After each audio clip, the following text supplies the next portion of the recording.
Welcome to Basic Brewing Radio for Thursday, October 25th, 2012. I'm James Spencer. Here at Basic Brewing Radio, we're all about home brewing. This week, the contestants and the winners from the annual Sam Adams Longshot competition. Each year, the Boston Beer Company conducts a big homebrew competition, and winners get to have their beer featured in a special Sam Adams six-pack. We'll talk to all the finalists in Denver, Colorado. If you're new to homebrewing and would like to get into the hobby for the first time, check out our website, basicbrewing.com, where you can find archives of our audio and video podcasts and our DVDs to walk you through basic and more advanced brewing techniques.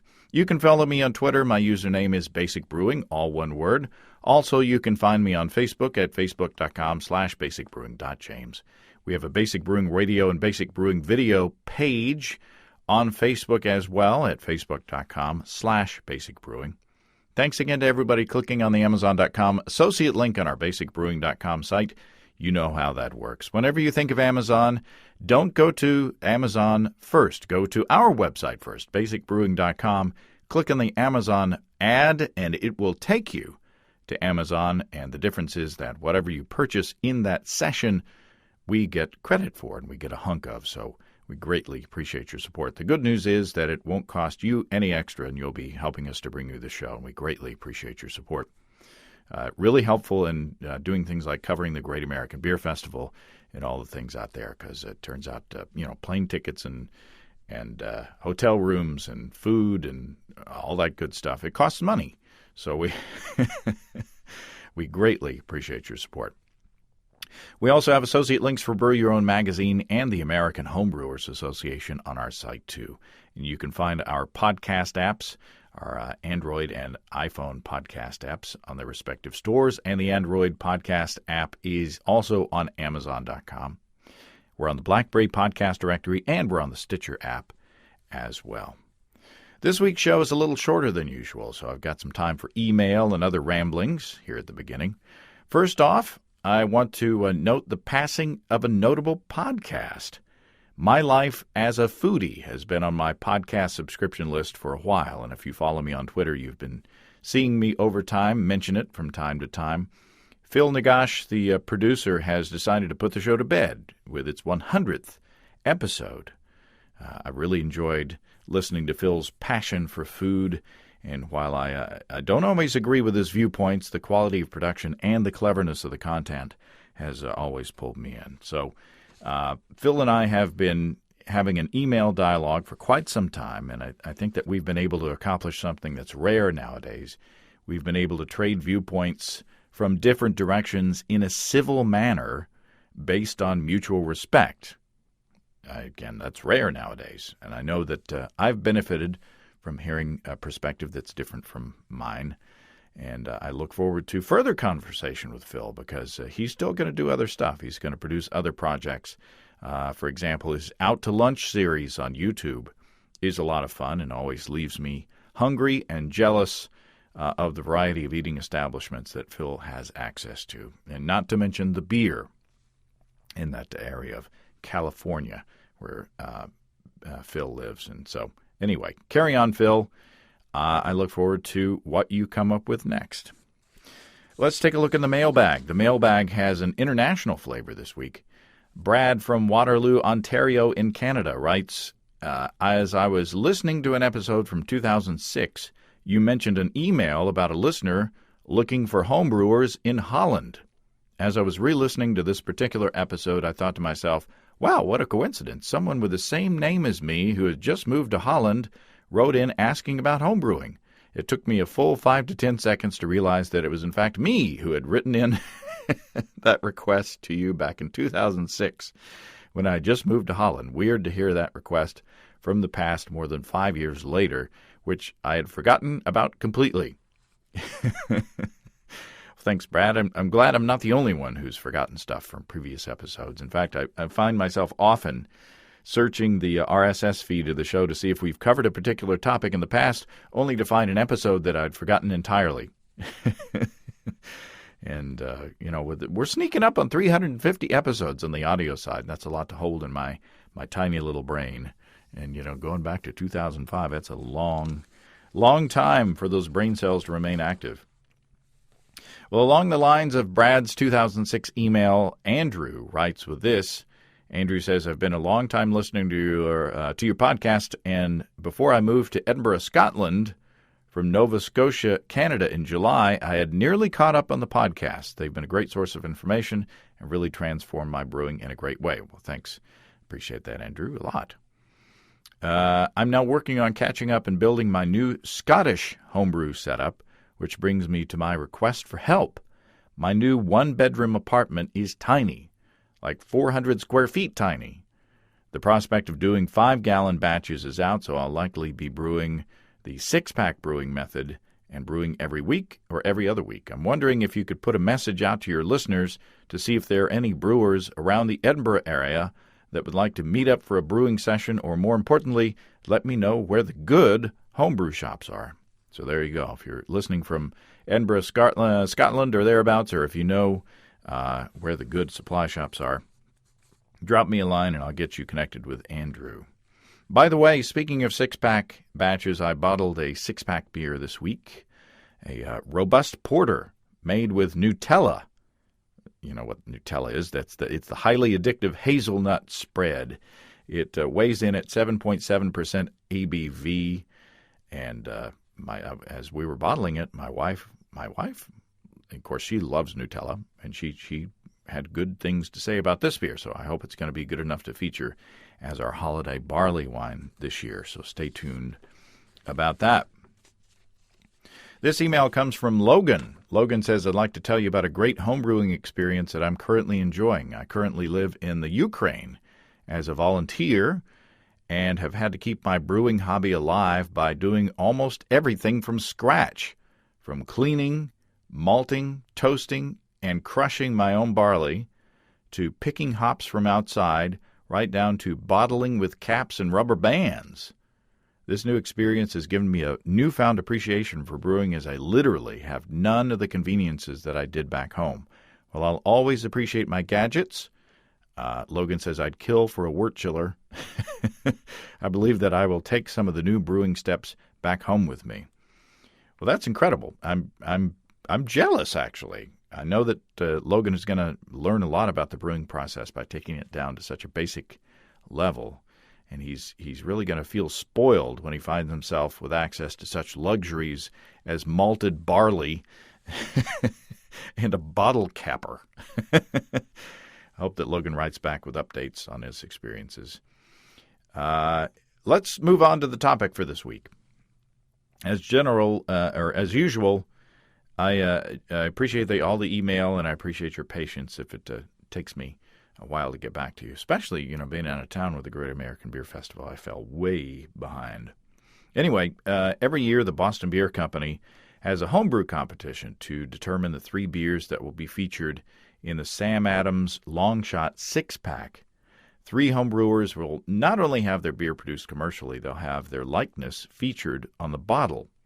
One of the beers in the 6-pack is from a Sam Adams employee, and the other 2 are from homebrewers at large. And what you're about to hear are interviews with all of the finalists recorded at the annual Sam Adams Longshot Brunch, which happens around the time of the Great American Beer Festival in Denver every year. The first 3 are Sam Adams employees, and the other 4 are from the general Longshot competition. After that, you'll hear the results announced from Jim Cook, the founder of the Boston Beer Company. And to avoid confusion, Jim refers to Jack a couple of times in his comments, and that's our buddy Jack McAuliffe. And just before the Longshot winners were announced, Jim and Jack unveiled the re-release of New Albion Pale Ale, which we're very excited about, and which you will hear about extensively in a future episode of this podcast. Anyway, let's get to Denver to hear from the homebrewers. I'm Dave Anderson, and I made a strawberry lager. And you work for Sam Adams? Yeah, at the Cincinnati Brewery. Were you homebrewing before this competition? This is my second beer. They gave me all the equipment last year, and I made one, and then I went ahead and did this one. You got to love it when your company gives you homebrew equipment. Oh, yeah. Tell me about the beer. It's just a light lager, and I wanted strawberries for a summertime beer pretty much. I dry hop 3 pounds of strawberries in a 5-gallon batch. How did you prepare the berries going in? I just went to the grocery and bought 3 pounds, and then cut the tops off, quartered them, froze them overnight, and then put them in a mesh bag and dry hopped them. Put them in the secondary. So is this batch similar to the one that you brewed? Yeah, it's a lot more clear. I couldn't filter it, but yeah, it tastes and smells pretty good, just like mine. All right. I guess you're excited being in the finals. Oh yeah, I'm shocked I made it this far. I can't believe it. Did you learn any lessons from last year's batch? Yes. Last year I was trying to make a chocolate bock, but it didn't taste like chocolate. So that's why I added so many strawberries. I wanted to make sure I got the strawberry flavor in there. How many? Did you say how much you added? 3 pounds. That's a goodly amount. Well, good luck. Thank you very much. Dylan Rands, and I brewed a Thai Basil Ale. Thai Basil Ale. What inspired that? I'd say Alpine Spring, one of Sam's seasonal beers, was one inspiration in that it showcased Tettnang hops. It had a really nice kind of spicy herbal character. So in this beer, I kind of wanted to bring out kind of herbal, lemony, spicy kind of flavors. And also I love Thai food, so kind of putting the Thai basil in kind of made sense for me. So how much did you put in, and when did you put it? I put all the herbs into the boil. It was actually Thai basil, lemongrass, orange peel, and I just kind of threw in a bunch of each, so I didn't measure it out. It was just kind of like cooking, just kind of threw it in and what I thought would taste good. At the end of the boil, I'm assuming? At the end of the boil, yep. And is this your first homebrew batch? No, actually, I've been homebrewing for several years. Oh, awesome. Excellent. Yeah. So do you think that you've got a little bit of an edge, against your inexperienced fellow employees? I don't know. I mean, these guys seem to know what, good flavors are and kind of melding them together, so I think they're playing a good game here. I got stiff competition. Well said, as they're standing right next to you. Well, congratulations and good luck. Cheers. Thank you. Mike Sheehan, and I brewed my own take on an Imperial Stout. Tell me about the beer. So I love Imperial Stouts, always have, but I really don't like the fact that some of them get so high in ABV that you can only drink 1.5 of them. So I decided to brew an Imperial Stout that's a little bit lower in ABV, right around 8%, and instead brought it to the table where it's a little bit smoother, very dark in the roast chocolate and espresso, and I only used Columbus hops actually, so it's a little bit bright, a little spicy. I think this is the kind of Imperial Stout you can drink more than a few of and enjoy and doesn't really get to you right away. Right, I brewed what I like to drink. There you go. Are you an experienced brewer? We brew as part of the employee Longshot every year, and I've been doing it for about 7 years. I would say I only started taking it seriously in the last 2. So this is probably my 10th batch of actual beer, as opposed to attempts.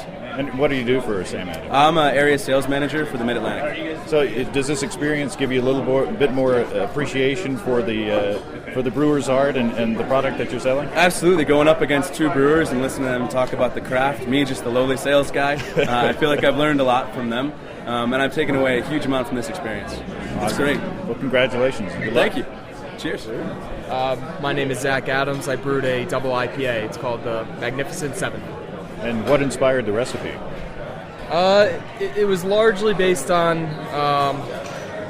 trying to highlight 7 of my favorite hops, our favorite hops. I actually brew with my brother-in-law, Pat. So we have Centennial, Cascade, Chinook, Columbus, Simcoe, and Warrior in there. So it's loaded with those hops, and we took a lot of inspiration from West Coast breweries and East Coast breweries as well, putting the recipe together. So how did you manage to work all that in together without, kind of, are the different hops featured? Can you taste them all? A few stand out more than others. The Citra, which I think I left out the first time I ran through. Citra and Simcoe are really highlighted more than others, so it gives it a lot of grapefruit character, passion fruit, some of those more tropical type notes. So how did you talk about the hop schedule? So the Chinook actually was the one sort of unusual addition. It was a whole leaf added to the mash. There's varying points of view of whether or not that contributes to sort of a different type of bittering hop addition, but it was worth a shot. Some other brewers have had great success with it, so we tried it. It was a fairly typical double IPA hopping schedule through the boil, but in addition to the mash hops, I'd say the dry hopping schedule was slightly unique. It was 2 phases of dry hopping, one done for a week, and then we racked off of that, and then another week on another set of dry hops. So it kind of avoided some of that herbal, like earthy characters that you can get from dry hopping for too long. That's interesting. I've been talking to Stan Hieronymus, who's writing a hop book, and he's talking about doing a dual stage, dry hopping, pulling the hops out after about 3 days, and it sounds like you're ahead of the game. Yeah, it's the first time I've done it. I've heard, I think Vinny Chalurzo from Russian River talk about it in the past, and we also took a note from him and did it at about 50 degrees. It's sort of a good enough temperature to get what you're looking for out of the dry hopping, and yet, not too hot where you're exposed to some other issues. So it was good. Worked out well. Talk about your brewing background. Only been brewing for about 3.5 years, and all grain brewing for about 1.5 years. My brother-in-law Pat and I both started the same summer on the stovetop, and sort of progressed and evolved, and then getting married a 1.5 years ago sort of justified the expense of the all grain setup and made the switch. So you're Pat? Yeah.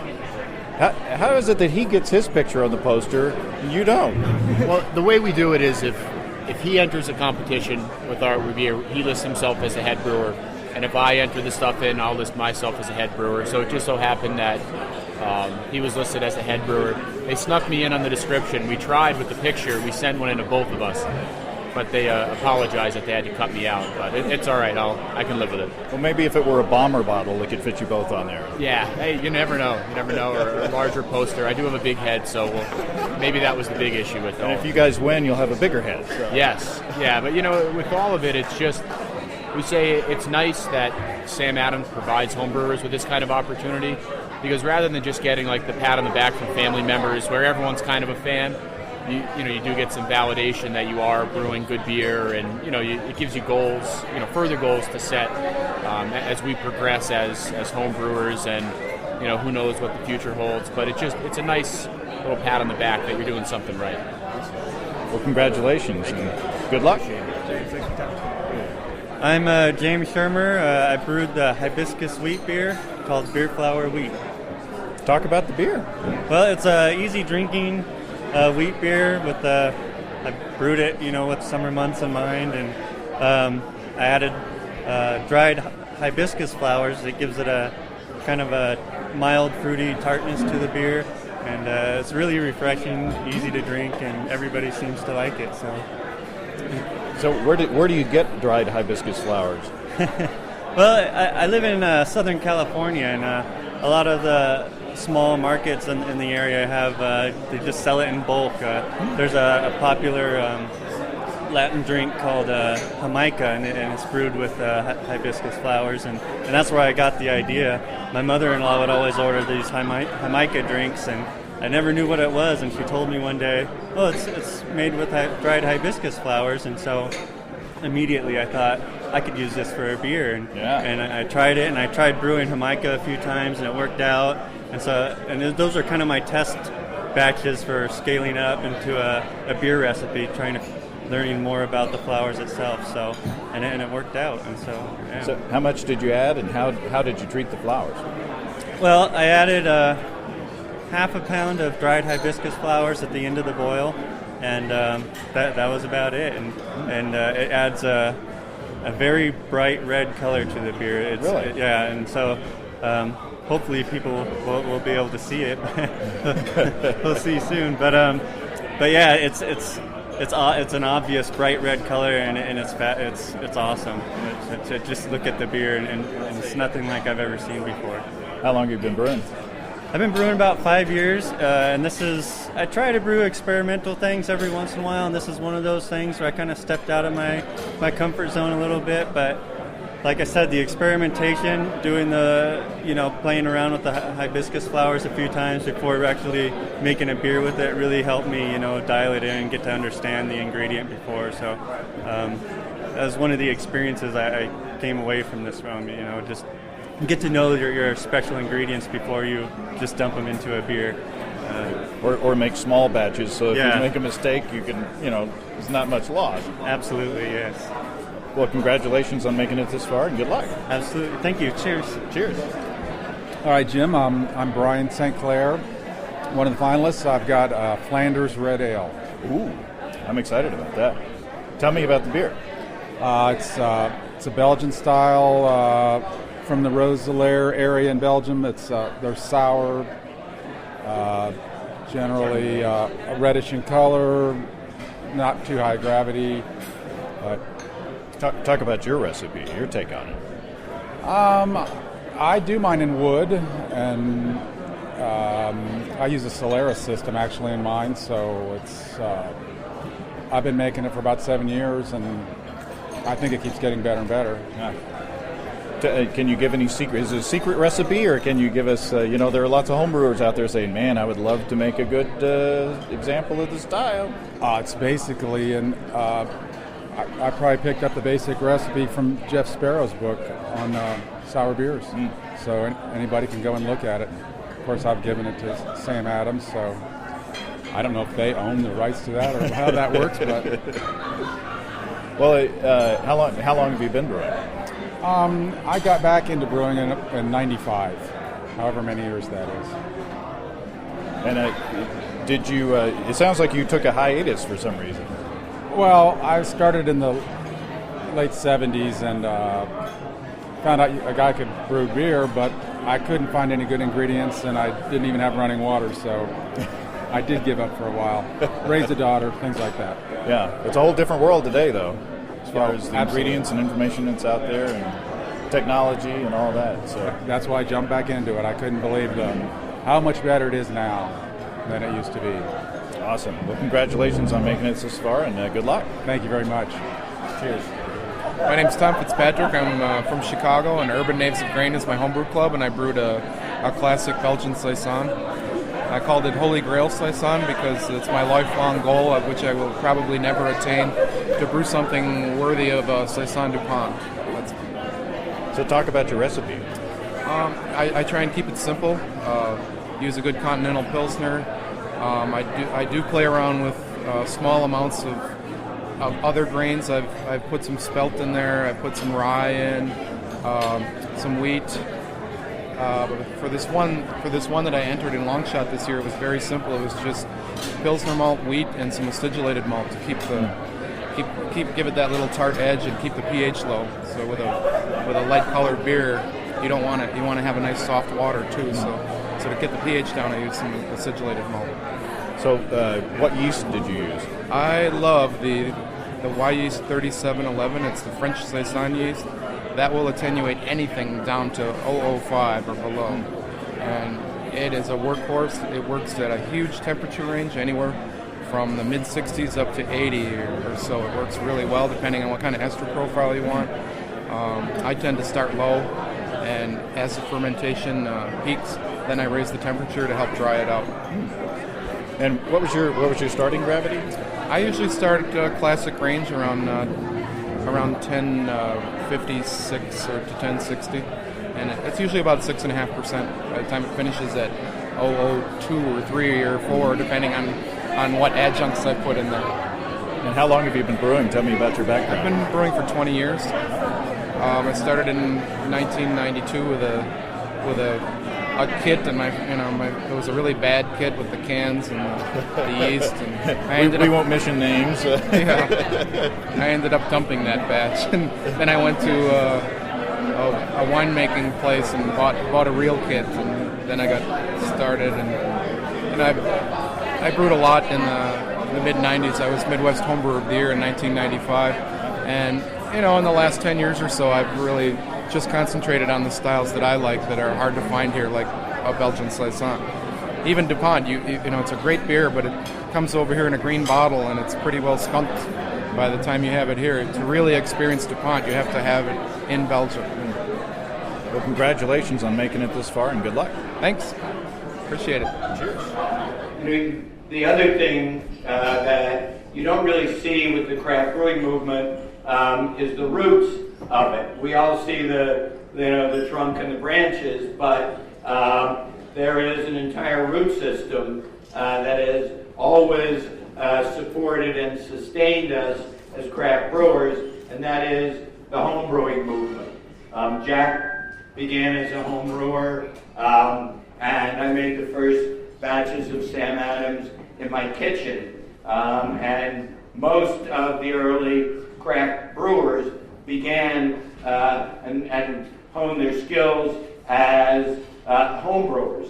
And that energy still exists today. A lot of the creativity in craft brewing comes from what home brewers are doing. And we've been doing something since the mid-90s called the Longshot competition.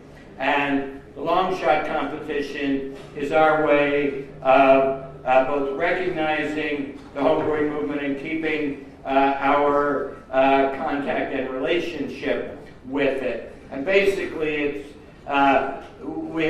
we pick the 3 best homebrews and we release them commercially as the Longshot beers. And it's very every year, I think, is living proof that the line in brewing between a talented amateur and a practicing professional is largely arbitrary and meaningless, because what this competition shows me every year is that homebrewers are making beer that is every bit as good as what professional brewers are doing.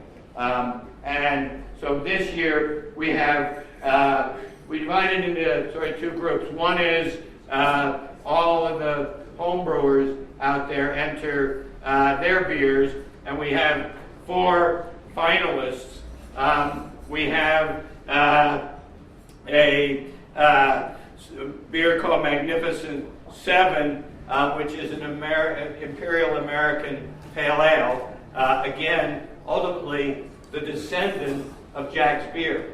That all began with what Mr. McAuliffe did, and it's maybe this is the Corinthian version of that beer. It uses not 1 hop, but 7 hops, and that was brewed by Sam Adams. No descendant, and we didn't know his name when we decided this should be one of the finalists. And then we have from Brian St. Clair, a Belgian Saison with the name that avoids any trademark issues, but I'll pronounce it Alexander Rodenbach. And third, from James Shermer, we have a beer he named Beer Flower Wheat. It was very interesting. My sense was there was hibiscus in it and some other flowers. And then finally we have Holy Grail Saison. And that's from Tom Fitzpatrick. And then from Boston Beer Company, we had 3 finalists that were judged here at the Great American Beer Festival and voted on. And interestingly, one of the finalists was from our brewery in Ohio, another from our brewery in Pennsylvania, and then the third was from our sales force. And we've had winners from sales, from accounting, from procurement, from all over the company. And they were Mike Sheehan made an Imperial Stout, Dylan Rance made a Thai Basil Ale, and Dave Anderson from our Cincinnati brewery made a strawberry lager. And everybody at Cincinnati hopes he doesn't win, because nobody wants to have to figure out how to get 1,800 pounds of strawberries into the brew house to make a brew. So let me announce the winners and just bring them up here. Zach, would you come up here for your Imperial IPA?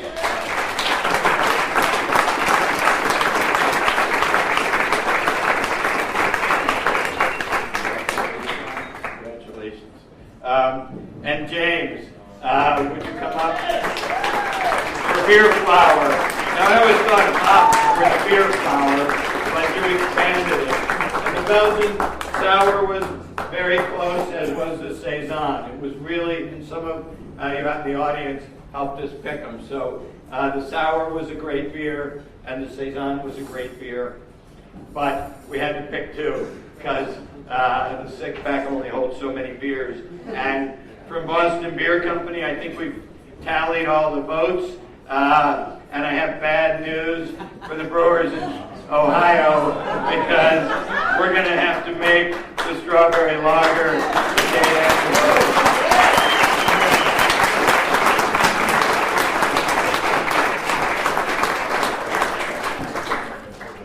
So, congratulations to all of you. And I'm done talking. Go back to drinking.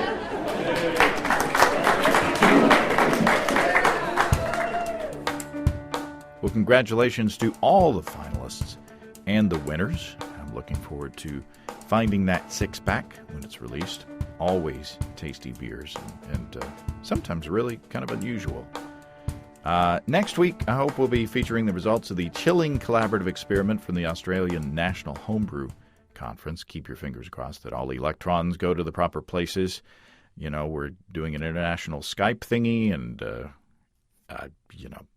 there's always variables involved in that equation. If you have brewing questions in the meantime, show suggestions, or just want to say howdy, write to james@basicbrewing.com, or just fill out the contact form on basicbrewing.com. Please don't forget to tell us where you're from. Be sure to check out our DVDs, Extract Brewing and Partial Mashing, Stepping into All-Grain, Low-Tech Lagering and Decoction Mashing, and Introduction to Wine Kits. You can find them all on our site. Got combo deals to save you a few bucks if you want to buy more than one DVD at a time, and you can check out our Basic Brewing shirts in the store too. You can see a listing of the fine folks across the country who sell our DVDs on basicbrewing.com. And if there isn't a vendor in your area, you can order them online in our online shop at basicbrewingshop.com. Thanks to everybody who's continued to click on our Amazon.com link. We appreciate the support there greatly. Our featured products this week that were purchased through the link are Epson Powerlight Home Cinema 8350, which is a pretty cool looking video projector, and Nature's Miracle Just for Cats Corn Cob Cat Litter, 18 pounds. There you go.